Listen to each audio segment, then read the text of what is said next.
All right. It feels like it's been a few days, so let's actually have it happen. Let's return Hera to the channel. He needs to feature again, and he needs an opponent that you know, and it's going to be Beastie QT on Mongolian Heights. But before we get into it, if you haven't already, make sure you subscribe to the channel. Make sure you like this video, and then hop across to the Twitch later on in the week, maybe, and you'll catch me live. Follow there. You'll see me as I go, because I go pretty much every day, except from when I'm away at events. Anyway, I have shielded myself long enough. Let's shill these boys now. We're here on Mongolian Heights, and Beastie QT will be feeling very at home, role-playing the Mongols, also one of his best civs. Arguably his best one, in fact. We haven't seen him do it as much in the last week or two, but he's about to try and prove that he can still do it. Meanwhile, on the other side, Hera is back on something we've actually seen him practicing a lot. I think Hera, out of the top, 20 players, probably plays this civ the most. He's playing England. England that most players seem to just kind of avoid. And I understand why. I think we've already kind of glazed over it in previous videos. This civ is very predictable. They're kind of locked in. They can easily be countered without you even knowing definitely what they're doing via scouting vision, because you know what they're going to do. They're very predictable, right?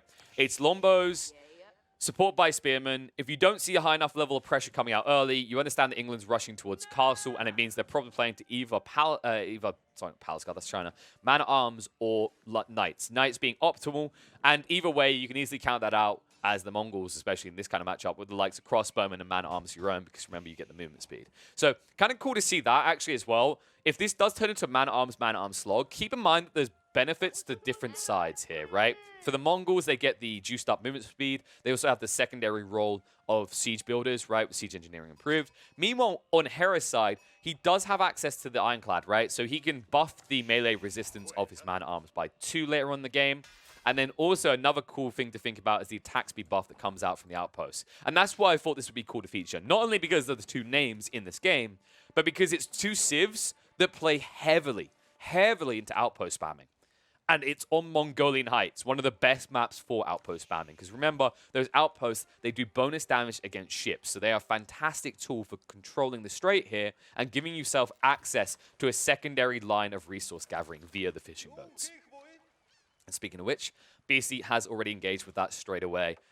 Generation start for him on the Mongols, not too bad. The gold is fairly close by, and there's going to be this kind of Congo line effect. It's not optimal because they're not in one direction. That's usually what you want as the Mongols, is you want to have your gold lines kind of like Hera's, right? Here, into here, and then you can shuffle down here.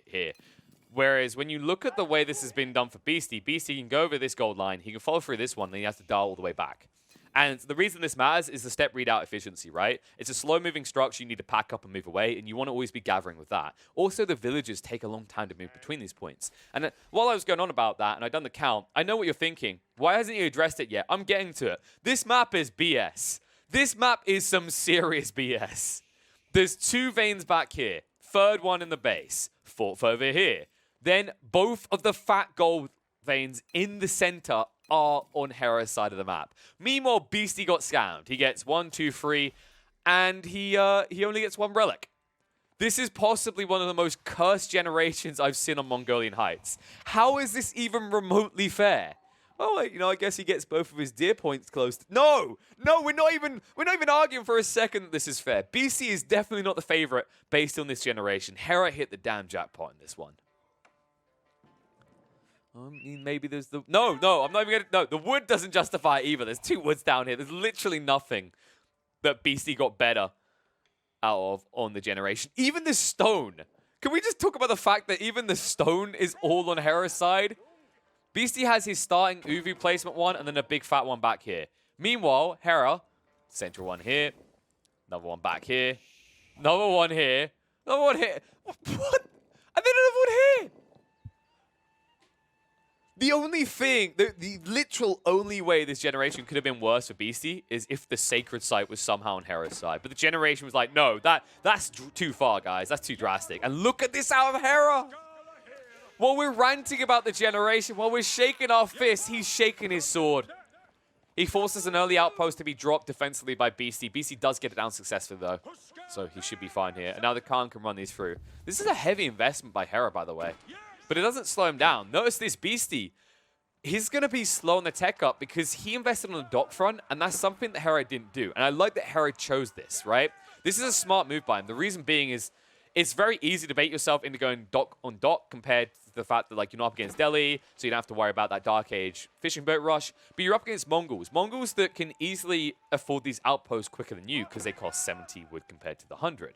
So instead, Hera, he prioritizes actually going for the tech up first. This will also give him the edge to snipe out these fishing boats. Because remember, these outposts, they do come with like 5 tile range. I think it was 5 or 6, but it's definitely not 7. And that's it. That's what the longbowmen have. The longbowmen have 7 tile range. They'll be able to snipe out these fishing boats that only have 125 health and 0 ranged resistance. Meanwhile, Beastie moving in to see what is happening in the base. Should get the bad news soon. What? Okay, no, that is an unacceptable error. That's the problem. So you just lost the vision game, and your opponent already invested in man-at-arms, and as we see Hera turning it around, you just gave him the thumbs up to run out again. Because for 2 minutes, you don't have your ranged unit to kite him and shoot him down. I like this out of Beastie, though. He's shifting to the other side of the coast, probably looking to set up an outpost, yeah, and prevent his opponent from reaching. This is going to nullify the detail we just talked about. Hera won't be able to reach these fishing boats anymore with the longbows. He will be able to snipe at the outpost, but it's got 50 missile resistance and 1,000 health, so why even bother at that stage, right? One detail I do have to highlight here, though, is BC is so incredibly fixated on protecting his fishing line that his base might end up vulnerable. Now, his goal line is a little bit far back. His wood line is actually retracted right now, but by the time Hera pushes across here, if he weaves around the back, from the high ground especially, you know, maybe being able to block out the vision somewhat, he might be able to actually stab in with the longbows and kill off a few villages in the main base of the Mongols. We'll see if he can do that, though. In the meantime, man-at-arms are going to chase across the outpost, and the man-at-arms aren't really that great against the outpost at this stage. They have the 2 missile resistance, and that is literally it. And it takes so long to get through these. Yeah, you can already see. For what you paid, it's tanking reasonably, but the moment that the arrow slits upgrade comes in, it's just going to be a fat fail for Hera. I don't know if he wants to keep investing in the man-at-arms either. Nah, it's going to be switching to spears. I respect this more. I think man-at-arms are just too pricey, right? I was impressed by the fact that Hera still got such a quick tech up, despite the fact that he built 3, I believe it was. And you can see the cost of them here. It's 100 food and 20 gold each. They aren't cheap. It is still cool to see these players trying to utilize this, though, right? Like, if you think about how underwhelming it has been so far, it would have been easy for a lot of players to just say, nah, there's no point in Vanguard man-at-arms. They're pointless. They suck. Don't do it. But instead, we're seeing players like Hera experimenting. And Hera has been doing a lot of experimentation the last few days. Just the other day, we did witness him trying to do a Kremlin Rus Archer rush against HRE in the feudal age, right? Like, and that's something that's just totally unheard of, right? Like, the Golden Gate is considered the best landmark in the game, right? And the Rus have it, and that's why they're able to get these quick castle ages. So nobody ever thought to do anything different. Meanwhile, Hera's over here in the top 100, constantly experimenting, and now doing it once again with England while he's in the top 100. Because at the time of recording, remember, Hera is sitting in 17th place on the leaderboards, 1,879 elo. Meanwhile, Beastie, after taking a little bit of a break over Christmas, fell down a bit, 1848 elo rating in 24th place. So these guys are pretty tight-knit in terms of their ranking, and we'd expect that. We've seen these two before. They are highly talented and decorated players. And let this out, Hera. Just getting those different skirmishing groups. His opponent hasn't responded yet, and now that he's going into archers, he doesn't have a great response. And Hera, I think he did just about spot the archery range when he ran past with the scouts. Oh, but the outpost, it hasn't got arrow slits yet. There is an opportunity. If he rushes in, he could snipe out 2 or 3 of these villages. Problem is he's seen, and there's going to be a pullback in the garrison straight away. Beastie jumps the gun, gets overly paranoid. And Hera, oh, he's going to try for it. This could lose him a lot of troops. We'll see, though. Well, the melees are tanking. Longbows in. They can't. They could just about get it. They get the second volley out. They will snipe 1 villi, and they'll back off, losing maybe 2 troops here. Considering you don't have any other value out of these early troops, this is fine, though. That's decent to snipe out like that. Not so good when you lose the man-at-arms as well. But here's the Rams now. Zahara, he's had enough of this. He sees everything is kind of totaled in. It's very hard to breach. He understands that he's playing England, and this is one of his critical timings. He needs to try and milk it, right? Even if you don't want to all in and gamble on this game being over one way or the other by 15 or 20 minutes, what you need to do is at least leverage your military presence now into pressure to cover you for a tech up later to play until later timing. Because as you can see right now, Beastie is holding on the food, suffering on the gold. And Hera is holding on the wood, but that's literally all he's got to work with. So he can afford these battering rams, and it can be a worthwhile investment if you can get through the dock. And even better because of this, right? This is the other detail to keep in mind. Beastie, he invested in the archers, so he doesn't handle the rams well at all. And this ram might just roll around and get rid of the dock as well in this time frame. And this is why you kind of need a switch over. But Beastie's unlikely to switch from just archers until tech free. And that might leave him a little bit exposed to the early rams coming out. We can see the outpost already going to fall.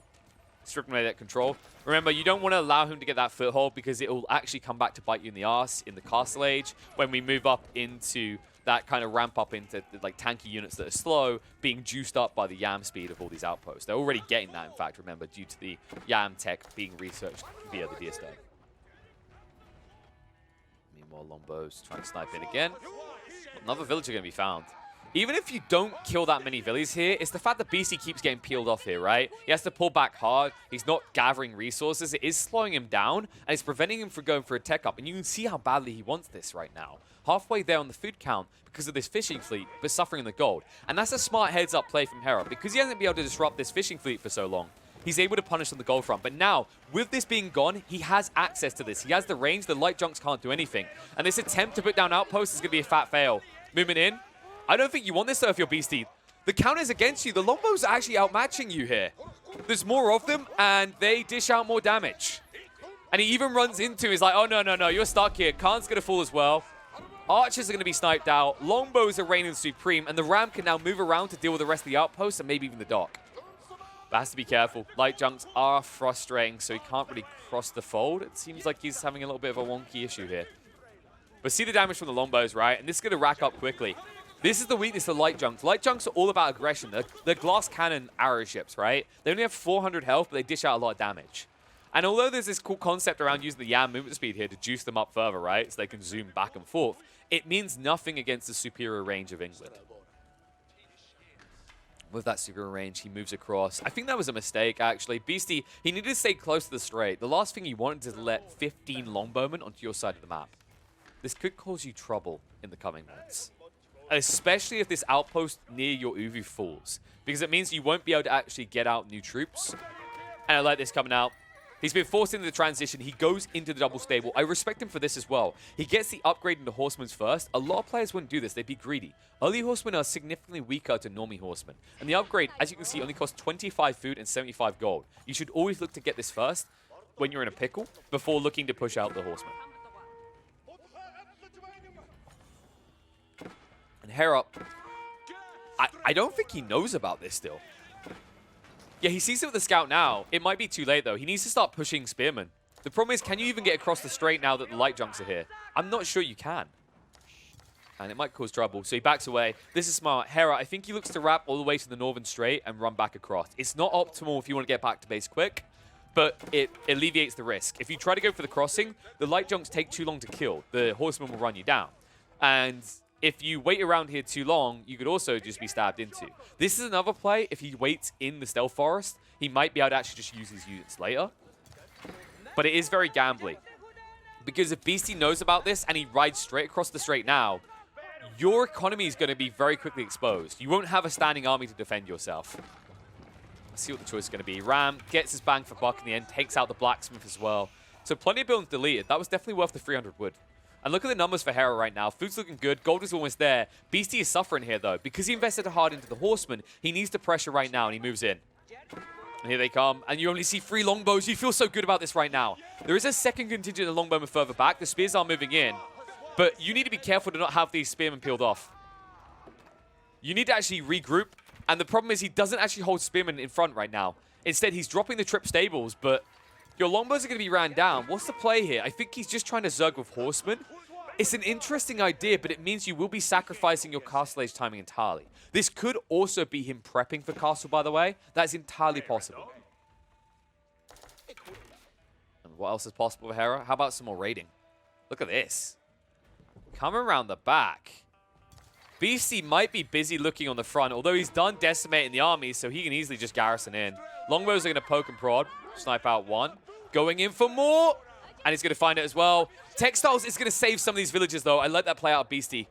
It's the longbow pressure, right? You have to respect England early on, so he drops the resources into the textiles, the 150 resources, which has saved a few lives now. It's paid for itself already.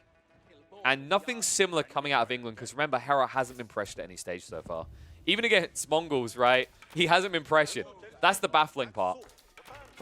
Here we go, Hera. He has the resources. Does he invest? Can he afford to right now? He needs spears. This is so greedy coming out from Hera. He needs to hold here. Outposts are going down. And so is the next step in the plan. Hera, he's building the King's Palace as we would expect. This would have been a situation where some players might have went for White Tower, but I think that would have been a game-losing choice. He would have had the option to get early into Mangonels with a White Tower, but it does mean that you don't have scalability in the economy. And remember that BC has had control of the fishing front for a long time. And although it slowed down after the sniping from the Lombos, it was still a factor, right, that allowed BC to kind of inflate his economy a bit quicker. I mean, you can see it in the numbers, right? If you were to get into a siege war right now, off the back of both Pop and Castle at the same time, BC has the edge because he'll have access to siege engineering improved, and then we'll be able to easily build up 2 Mangonels and 3 or 4 Springles in the field with this level of resource income. Well, tech up now complete. Won't be quite matched by BC. BC's going to be about 20 seconds, 25 seconds out from the timing of Hera. So Hera can start to rack up on the eco front. And right now he's ahead. After sniping out those villages, after getting rid of half the fishing fleet, if you look at the count right now, it does not look good for Beastie. Right, Hera hasn't got a single fishing boat. You've got 6. So there's a noticeable differential in the villager count between these two sides. And this is the problem that Beastie is encountering right now. He can't breach. Even against Lombos, right, yes, horsemen are meant to count them out. But these Lombos just got vetted up, and they're on home field with the attack speed buff from the outpost. It's not a fight you can take, even with the counter to the Lombos. Castellation will now finally be reached, and this will be the switch over. He's got the stables in place. He can drop into the Lancers. He's even dropping racks to try and prep for the man-at-arms spam, or it might just be spears. Yeah, so he's going into the hardened spears because he saw the trip stables here. So he already read the intent. That's the risk of what Hera done here. He dropped the stable district on the front of his base. I wasn't a fan of this. If he hit it at the back, he maybe keeps his hand held close to his chest. And although Beastie might still anticipate it's a likely move coming out from Hera, he might be thrown off by the chance of it being man-at-arms, considering that up to this point, Hera has shown aggression off of Rax units, right? Going to the early man-at-arms, or Vanguard man-at-arms, in fact, and then also dropping Spearman as well. It would be quite easy for Beastie to be baited into thinking you aren't building knights this game, but now he knows for sure. Meanwhile, Lombo's moving out. Decent damage done on the fishing fleet. Back of the base as well. He's wrapping in. Okay, this is going to be big. There's 14 villagers here. Hera, he's going to kill a lot as well. Remember these vet longbowmen, 9 damage each. They can easily snipe through the textiles villagers. And he doesn't notice because he's fighting on the front. He's microing this front. Beastie chasing through. Has the Yam movement speed. Lombo's trying to back up. Just trying to get rid of as many horsemen as possible that are getting that bonus damage against him. He's going to be forced back to base. He's going to be under pressure. He has dented the economy of BC, though, on the back front. He still doesn't know this has happened. And that's going to be the full step readout line dead at this rate. The arrow slit is not good enough to get through the Lombo count. And bang for buck is finally found minutes later for Hera with the skirmishing Vanguard army on the front. And yep, he still doesn't know the entire line. And he hasn't pushed in. He can't push in. He's only got 2 Lancers and 2 Horsemen. He can't dive the base because there's no value. He can't get through the buildings yet. And he hasn't got the surplus economy to build into the Rams because he dropped the new military district of Rax. So while he'll be ready in the next 2 minutes, the problem is what's going to be the damage on your economy front? How much can you sustain? Because look at it now. It's over a 20-point difference on the economy front. The villages are just depleted at this stage. I mean, we're talking about 22 villages. 21! The Lombos are still going! And oh my god, they got the second one as he garrisoned. I heard the death scream. And finally, he will come back to base to deal with this. Hera's happy, though. There's a smile on his face. The damage is kind of already done, right? You're down to 21 villages on the land. Oh, sorry, not 21. No. 36. But Hera has 66. 66 villages. He's almost doubling him up, and he will soon. Remember, he has this King's Palace, so he has 2 TCs. And well, now we start to think about those details we talked about, right? The things that work against you. The fact that this generation absolutely sucks for Beastie is going to start to hit him hard now. Because while he doesn't have the economy, the village account rather, to get through this economy quickly, right? And drain all of his resources in the coming 10 minutes. he's playing into prayer tent, and he only has a single relic on his side, right? So reaching the rest of these might be difficult. Hera is also starting to amass a force now, up to 8 knights, 16 Lombos again.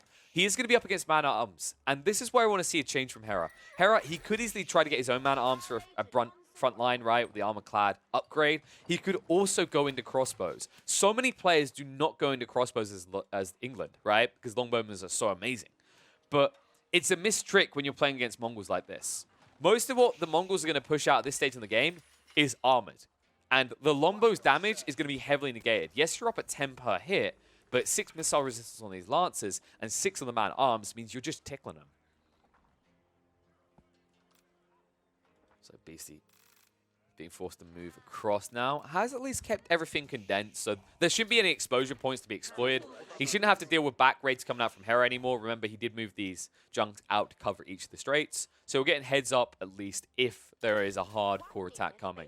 And remember that Hera can't really afford to go raiding on the northern and southern side. While he does have these knights, the longbowmen are another story. They're incredibly slow. So if you do move up to the north with your main army, including the Lombos, well, BC gets the tip off to go straight down the center. But if you head up there with the knights, then BC also gets the heads up to go, because that means your knights aren't there to defend your Lombo line. So the only way that Hera can ever raid anywhere to the north or south is if he builds walls. Otherwise, he has to attack through the center.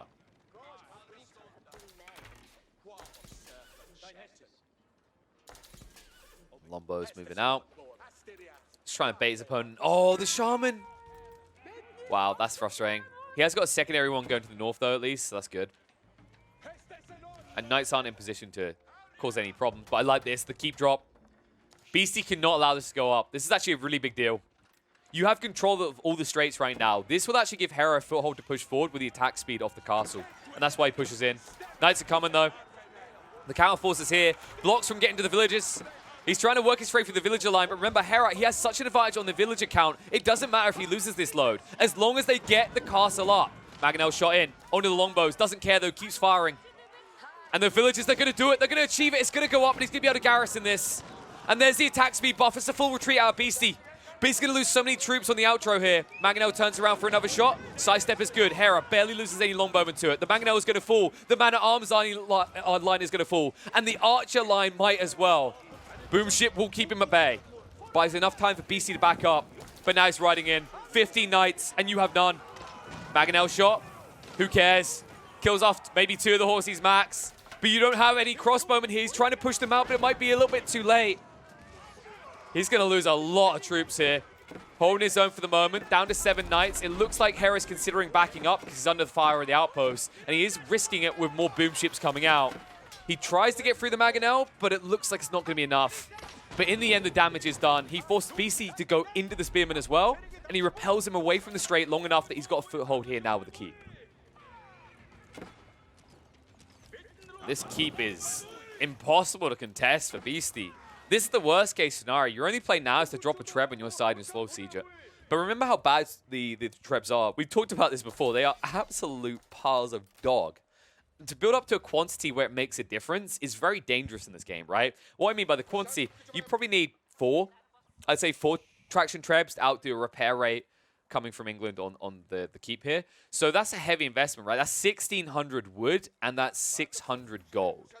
And it's a risky investment because you're playing against England with a composition of Lombos and Knights. The reason that's risky is, of course, if you ever leave those Trebs unguarded, if you ever get peeled away somewhere off to the side, the Knights will raid in and instantly smash them to bits.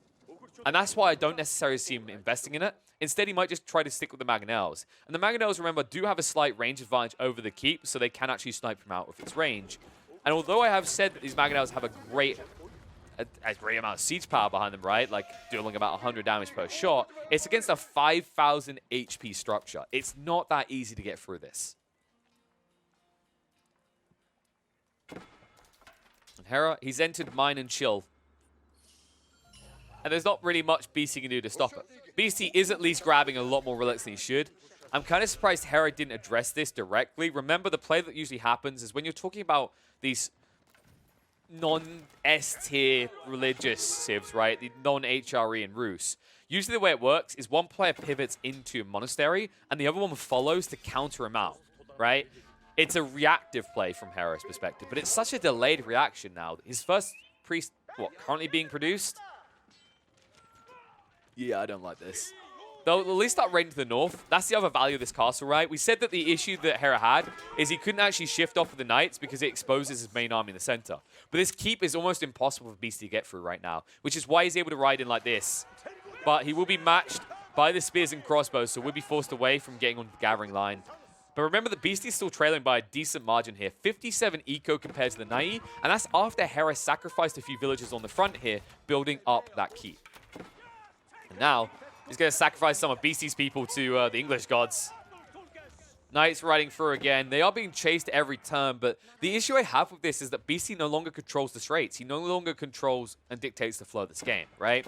And this is where being Mongols can feel very frustrating. If you're being raided, there is an irony to it.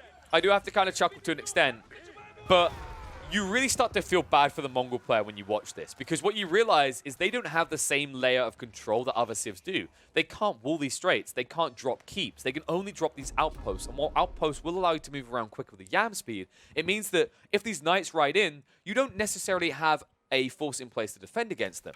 And you're in a game state right now. On a finite amount of resources on your side of the map, you need to be actually pressuring into Hera's base. Instead, you're stuck running around the back of your base constantly while he racks up more cash, and he has racked up enough that he's underway with the tech up into Imperial Age. And here it is, being built in the back. Really odd placement for the Berkshire Palace. I don't think it needs to be this defensive. Usually with the Berkshire Palace, with being such a fantastic defense, you want to be dropping it near the front here, kind of like next to the ford. I think he's showing a little bit too much respect to Beastie. Maybe a little bit paranoid of the kind of counterattack that might come out from the Mongols, but you don't have to be. You're miles ahead right now. And Beastie, look at the numbers. He won't be ready to tech up anytime soon. He's being outcapped, doubled up, in fact, on the food. Gold is competitive, slight edge for Beastie. And sure, he's ahead on the wood, but that's only because of how many people were working on building up that landmark. And now with Imperial Age being reached, we reach Bombard territory. And this network of outposts that you rely upon so heavily is going to be picked apart in the blink of an eye.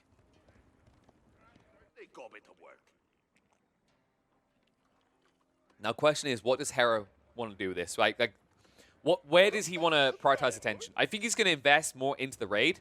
And here we go. He sets up in the north as well. So he's getting access over here.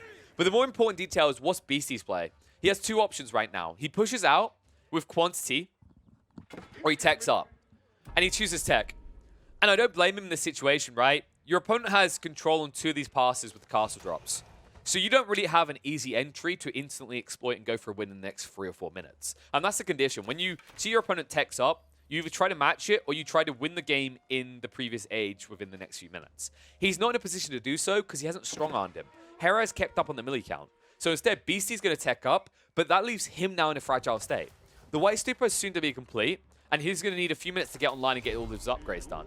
And keep in mind that he also hasn't built a siege workshop because you don't do that as the Mongols. It means that you can't get all these juicy buffs for your siege weapons, right? Such as the movement speed with the greased axles, or if you plan to go springles, you can't get the additional range, or even the health. And those are all things that Hera can have access to if he starts dropping siege workshops, which he already has, yeah. And it's going to be shot triggers. So he already knows what he's up against. This is a sensible play. Going for the Bombard straight away is very greedy up against the Mongols, just because you don't know if he's going to start building springles in the field.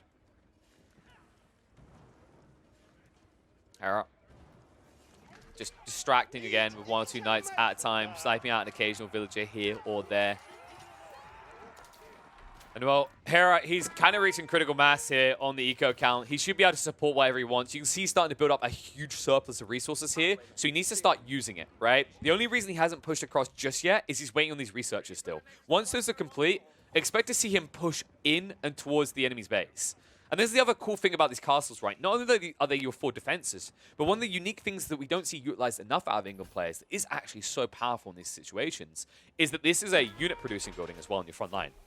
And the most important thing it can produce is these siege weapons, right? He's already getting the springles out courtesy of this. And now with the longbows moving in. Starts to get rid of all the economy on the water. Look at this, snipe out the explosive junks as well. Remember, they have 0 range resistance. They cannot do anything against this army. And another keep coming down. It's once again, it's a reinforcement point. This is the way you do this. This is so impressive out of Hera. It's not just about that choke point control. It's the fact that he's now going to have multiple siege workshops. He's got plenty of surplus stone, right? And he's getting that double value of protecting it straight, but now he also has a fortified point from which he can push out siege weapons. And you need this against the Mongols and the Abbasids, because both of them are able to just amass an army and build 1,000,001 siege weapons in the blink of an eye. Now, you're in trouble, because not only is your opponent able to build a lot of siege weapons himself, but also he can build bombards, right? You need siege workshops to do this, and you can see Beastie's been forced into it. He drops the siege workshop, but it means he can't just build an amassment of bombards in the blink of an eye. A lot of damage done from that one bombard in the meantime, though. Springles did scare him off. He needs to get some repairs out here. You don't want to sacrifice these keeps for free. They're 800 stone, and they have been upgraded a decent amount as well.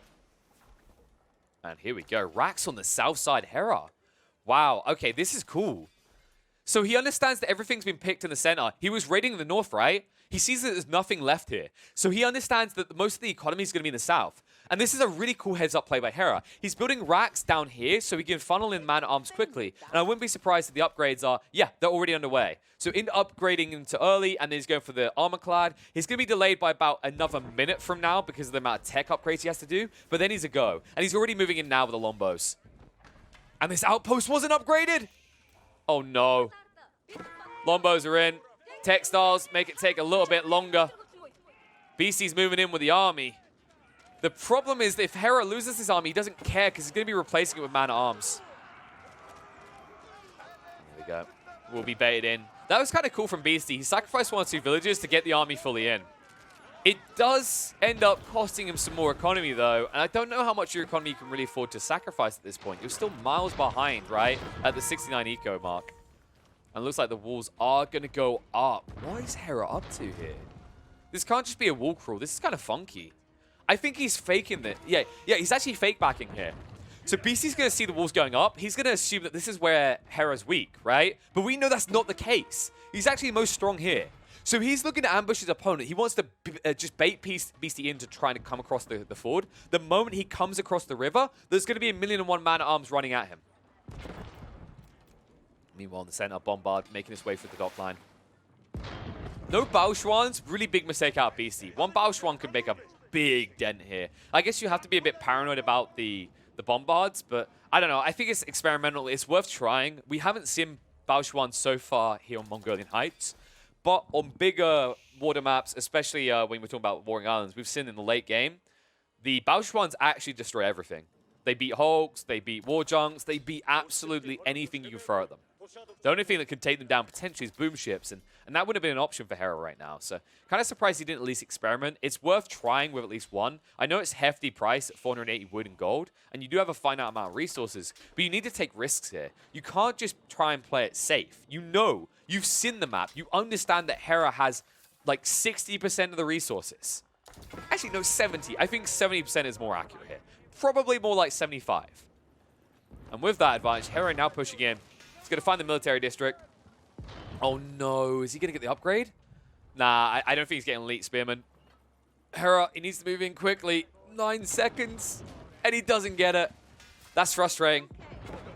It's going to take you another minute to get to that now. And you're already pushing in. He did get baited in. Here it comes. So, he'll siege through. Hera moving across now. He's shifted a bit far back. The keep is going to fall before it actually gets any sort of power out of it with the attack speed buff on the Lombos. They're moving, though. Spiral's going to look to snipe out the siege weapons, but they are exposed, need to back up. And remember, he's split on 2 fronts. So he was shifting across this whole time to get here. Man-at-arms need to actually hold them at the choke point. Longbow sniping them out as they rush through, trying to get on top of the Spirals. Bombards are going to finally arrive from Hera. And the district is falling quick, but the man-at-arms are slowly coming out. However, there are a lot of crossbowmen here to pick them apart one by one. Spirals chased in on 2. If he gets past this initial line of siege weapons, it's very hard for Hera to quickly replace these. The problem is he's being funneled in, and he's running out of space to maneuver with here. He's actually trapped between the man-at-arms wrapping around the back, and now he's stuck in penny and pound alike, and it means the man-at-arms are going to fall, and after they do, the longbows will be able to run through the remaining crossbowmen. Beastie, looking for max value. He used the bombards to focus down as many of the racks as possible. He needs to retreat, though. He's running out of time here. The front line is gone, and Hera is already pop-capped again, but look at Beastie. He's nowhere near ready. He lost a lot of his racks here. He lost a lot of his military-producing buildings. He's not prepped for this. The White Stupa won't help either. That's just surrounded by pastures. The Bombards are the only hope he has right now. They'll retreat into the fold. Outpost being dropped by the villagers on the front line. That's going to be value for Hera to snipe at, but instead he focuses on the military units instead. He understands the economy isn't what's going to win this right now. It's the fact that he can reproduce units quicker than Beastie is even capable of. And it's so obvious when he doesn't see any new troops coming in to reinforce this hold. Bombards sniping out best they can, trying to get rid of the Springolds. But his Bombards are looking a little bit exposed. The Lombos really are making the difference as they pick apart everything on the front line here. And Beastie baits himself in, felt the need to get rid of the siege weapons so badly, and now he's being punished further. The fire, it's there. He got the fire arrow upgrades, and with that can easily just pick apart the remaining troops and the siege weapons. And after that, Beastie has nothing to push through this front again. So far, Bombards are holding on decently well. Mainly because everything else is being picked first, but now that they're exposed, they're going to go into full retreat. He'll get 2 of them away, but Hera doesn't care. Look at the surplus. He can afford to replace everything he lost. Beastie, however, that's a different matter. In fact, Hera's capped this entire time. He wants you to hit him. He's the Joker right now. Beastie, though, the question is, can you be Batman? The only way I see him being Batman at this rate is running away into the night unseen. But will he ever return? Will he escape the pit, or is his back just broken and is he stuck down there for all time while Gotham is set ablaze? Well, welcome to Gotham City, folks. Chaos is about to set in. The man-at-arms, they ride in. They're burning through the outposts. They're looking for the expansions. They want to get rid of the siege workshops, the step readout, anything economy-wise back here. The problem is it doesn't matter. Beastie has no economy left. He's resorted to trade. Trade at this stage in the game. Such a late transition shows you just how weak he was. And that is why this is just cruising slowly into Hera's victory at this stage. I don't think this trade line is going to last long enough for you to find value out of it. Especially with the Lombos in place. And this is the moment where you start ripping your hair out. You start heading towards the Muslim look, right? You're just molding at this stage because you have to realize this did somewhat come down to the goal difference, right? There's no value out the step readout. It slows you down here. Beastie, you can see that that is the resource he's missing at all times. And because he can't get the caravans on, this hand cannoneer line is his last gambit. But it's not good enough against the Lombos. They don't have a good enough range. The man-at-arms charge past on to the Mangonels. He tries to get them in with the rate of fire to make the difference, but it just doesn't matter. He hasn't got any repairs coming out here. Both of the Mangonels are going to fall. The Bombards are still alive, yes. But the Lombos are once again unanswered, and Hera continues to extend his territorial control in Mongolian Heights.